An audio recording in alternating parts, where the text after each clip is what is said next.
William was alone in the elevator, going to the 10th floor. Suddenly, the lights blinked, and a new button appeared. 13.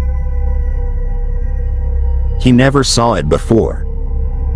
Curious, he pressed it. The elevator shook and went down. Way down.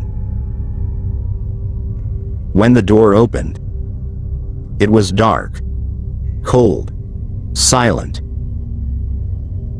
He tried to press G to go back, but the buttons were gone.